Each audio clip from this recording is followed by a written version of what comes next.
Hey guys, welcome back to the AJ Analysis channel. I hope you guys are all well and good. Today, unsurprisingly, we are once again talking about Erik ten Hag. We are talking about Manchester United, and more specifically, we are talking about the midfield. Because today I want to help you guys understand something.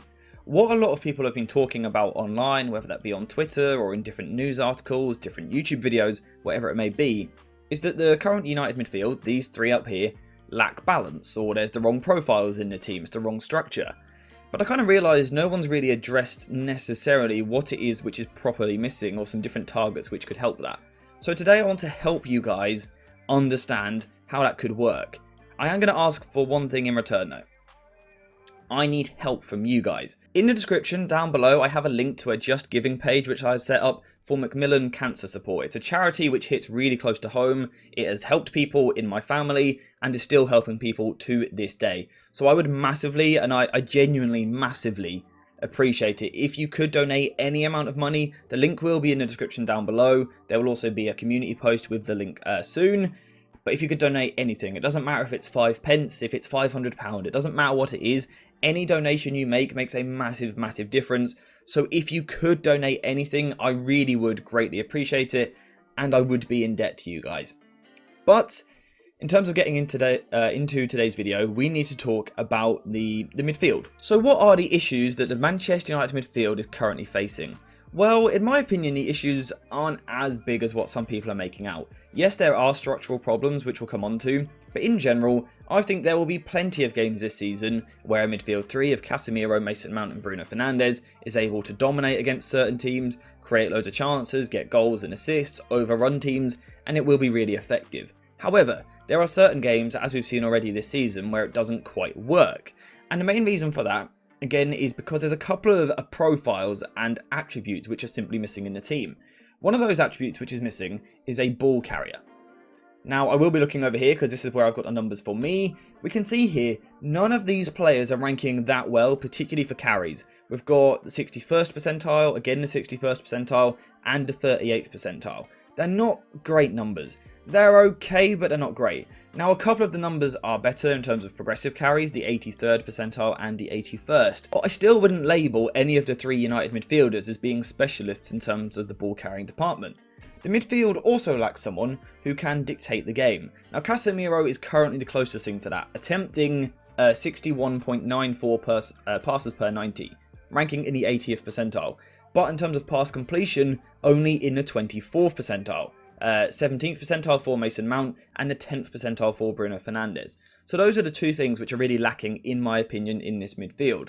Someone who can carry the ball out from the back, be that first phase player, but also someone which can be metronomic on the ball, who can regularly drop deep into areas like this, get the ball and keep it simple. Receive the ball, pass to someone else, receive the ball, pass to someone else, receive the ball, pass to someone else. Keep the tempo ticking over, keep the ball moving, stop the opposition from getting into a set defensive structure. United lack that. And like I said already, that ball carrying and press resistance ability. Mason Mount is currently the closest thing to it, and I think he could develop into it in the long term, but right now he still, once again, isn't a specialist in this department. So United lack the ability to carry the ball out from the back, but also to control possession by playing sideways. So United needs someone who can address it. The first option I'm going to give you is Lopez of Sassuolo. Now, Lopez is a really good midfielder, the French midfielder, ticks some of the boxes which we need. He is a first phase specialist, very press resistant and unbelievably technical. I mean, unbelievably technical in terms of having that kind of small turning circle, very good swiveling on the pivot. He can play out from the back because of that. He can also carry the ball forward brilliantly. He's an excellent ball carrier through the pitch. He's also creative as well in the final third. He likes to get lots of passes of the ball. He's heavily involved, kind of really dictating the tempo of the way in which his side plays. And I would probably label him as a deep-ish line playmaker. Someone who is happy to drop deep, get involved on the ball, keep the ball ticking over for his side. He can also progress the ball, create chances, and hurt the opposition in the final third. But importantly, he's able to drop deep, carry the ball through the block, carry the ball through the press to move the ball forward for his side. So Lopez definitely ticks a couple of boxes. He's a very good ball carrier, like we said we need, and he's also a very good passer. However, for me, he isn't quite the right option in this Manchester United midfield because he doesn't quite do enough from a defensive point of view. He's decent, he's not lazy, but I think he could do with almost having a bit more bite to his game, if you like. A bit like someone like Maxence Caqueret has. Now, Caqueret is a player which we have spoken about on the channel a fair few times. We talk about him all the time.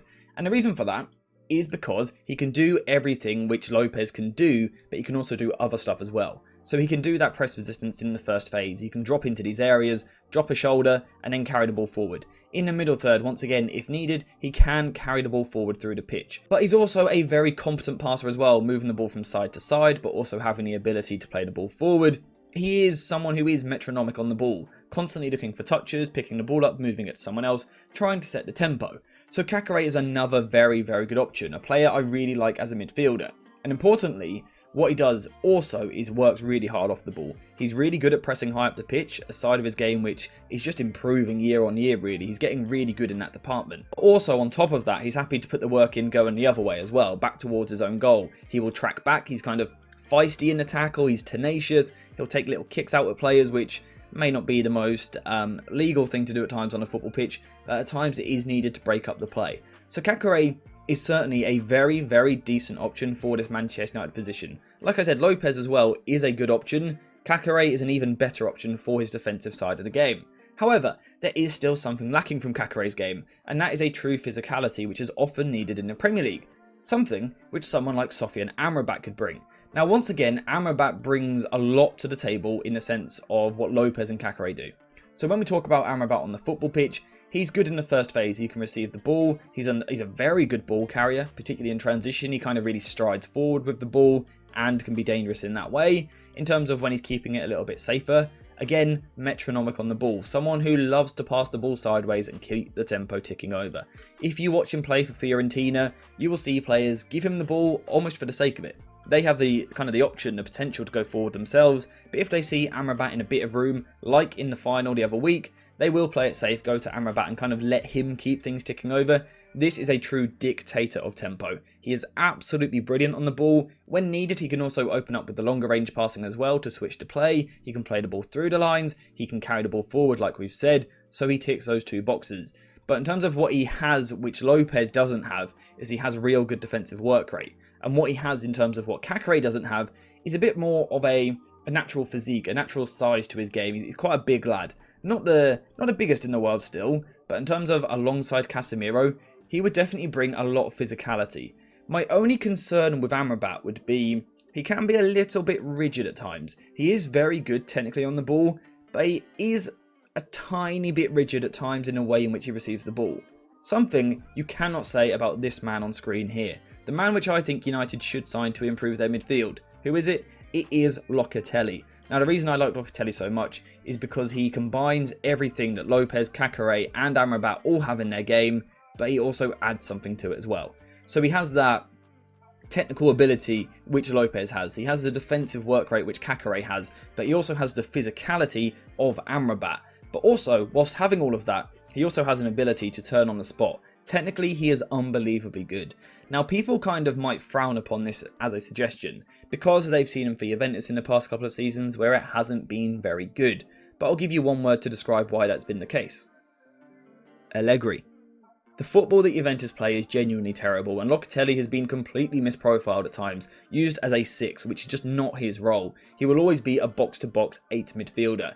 When used in that way, this guy has the potential to, in my opinion, be a top midfielder. Unfortunately, a lot of his potential and growth has been really stifled by the football at Juventus. But given the chance in a freer system, I genuinely think he could be incredible. He's very good in the first phase. He is excellent at receiving the ball in these areas. He's unbelievably technical, considering he's 6'1" tall. He's very good on the turn. He's also really good at carrying the ball forward, kind of striding through the pitch, using those long legs, but also that upper body strength to protect the ball as he carries the ball forward. But then with his passing, he's got that little bit of extra something. He's very capable of being this player which sits deep and dictates the tempo, something he does very, very well. Again, metronomic in possession, but also when passing the ball forward, he's got that little bit of extra something. I think what he does well compared to someone like Amrabat, for example, is find that final pass in the final third. He actually brings a genuine level of creativity. He's able to lift balls over the defence like this, even when the defence is even deeper and more compact. He's very good at finding his way through. And like I said, I think he just combines everything of those other three and kind of puts it all into one. Add on the fact that he's even more physical than all three of them. He is probably just about more technical than all three of them. I think he's the best passer of the lot, and I genuinely think you have yourself a very, very good player who, in my opinion, could be genuinely brilliant for Manchester United. Now, I'm not saying he would come in and start every game over these three. Like I've said already, there's certain games where this trio will be very, very useful. Really useful indeed. However, Locatelli just brings something a little bit different, which, when you need it, in certain games, he could be unbelievable. His defensive coverage is brilliant. For example, when Casemiro gets caught higher up the pitch, he's more than capable of tucking in and helping out. We saw him do this at the Euros the other year when Italy won the whole tournament. Jorginho was occasionally caught further up the pitch. Locatelli would cover around for him and win the ball back for the Italians. It worked really very well. The only concern I would have over Locatelli's game is at times he dives in a little bit. He does like to go in for a slide tackle when it's not really on. Combine that with the fact that United have already got a couple of, let's say, overly aggressive midfielders in Casemiro and Bruno Fernandes. That could be a slight problem in the team. But apart from that, I genuinely think Locatelli ticks every single box which Manchester United currently need in a new midfielder. And that is why, if I was Erik ten Hag, I think right now he would probably be on the top of my list of midfielders to bring in.